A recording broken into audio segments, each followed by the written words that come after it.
معزز ناظرین السلام علیکم، میں ہوں Arhan. Welcome to info at Arhan.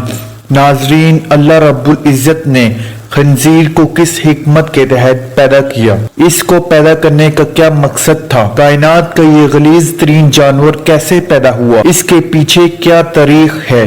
مسلمان ہونے کے ناطے ہمارا یہ ایمان ہے کہ اللہ رب العزت نے ہمیں اس کا گوشت کھانے سے منع فرمایا ہے، اور اب تو سائنسی تحقیق نے بھی یہ ثابت کر دیا ہے کہ اس کے گوشت میں ایسے جراثیم پائے جاتے ہیں جو انسانی صحت کے لیے انتہائی نقصان دہ ہیں۔ مگر اللہ رب العزت نے آخر اس جانور کو کس مقصد کے لیے پیدا کیا؟ یہی ہماری آج کی ویڈیو کا موضوع ہوگا، اور آج ہم آپ کو خنزیر کے حوالے سے انتہائی اہم معلومات فراہم کریں گے۔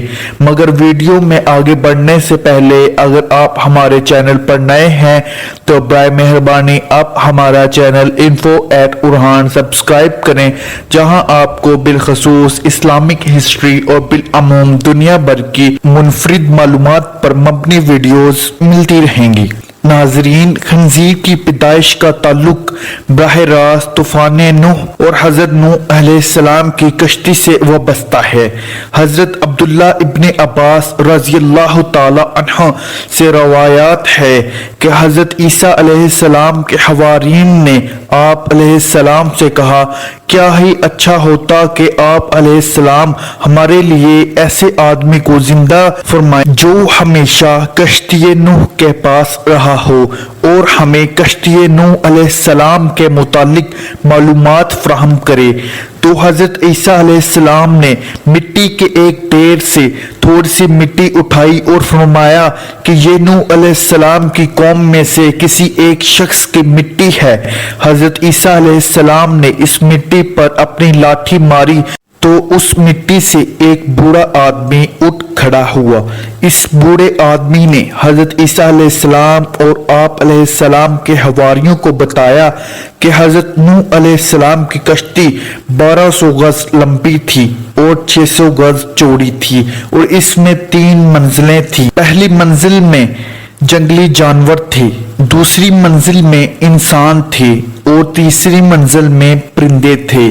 جانوروں کی وجہ سے کشتی میں گند پڑ گیا، جو کہ حضرت نوح علیہ السلام کے لیے باعث پریشانی تھا۔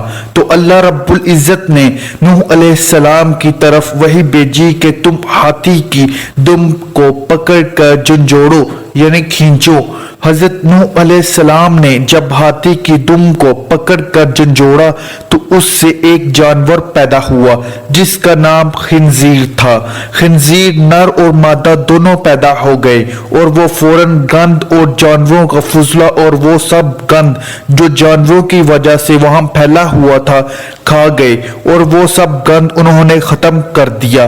ناظرین، اللہ رب العزت نے اور اس کے رسول صلی اللہ علیہ وسلم نے اسے نجس اور حرام قرار دیا ہے۔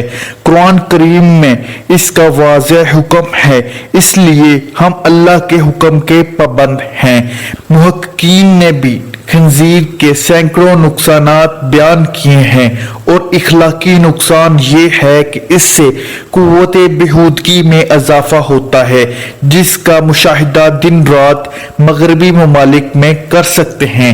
ناظرین، محدثین نے لکھا ہے کہ خنزیر کسی بھی نبی کے زمانے میں حلال نہیں تھا۔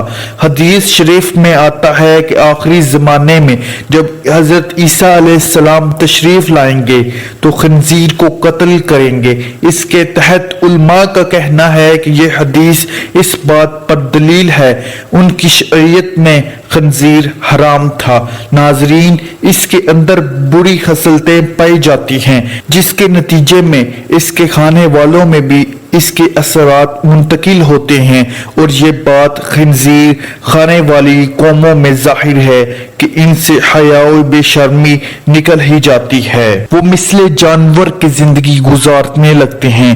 اس کی شکل میں بعض اقوام کا مسخ ہوا ہے، اور جس جانور کی شکل میں مسخ ہوتا ہے وہ خبیث ترین جانور ہوتا ہے۔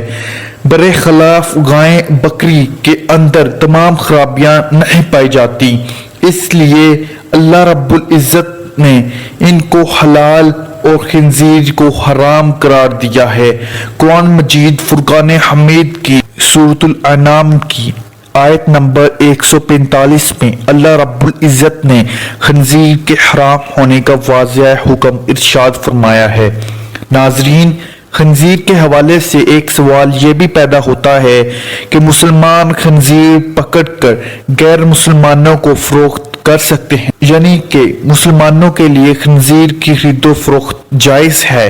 اس حوالے سے بھی اسلام نے یہی حکم دیا ہے کہ مسلمانوں کے لیے خنزیر کی خرید و فروخت بھی جائز نہیں۔ ناظرین، اسی امید کے ساتھ آپ سے اجازت چاہیں گے۔ آپ کو ہماری ویڈیو پسند آئی ہوگی۔ ملتے ہیں بہت جلد ایک نئی طریقی اور معلوماتی ویڈیو کے ساتھ۔ دیکھتے رہیے info@urhan۔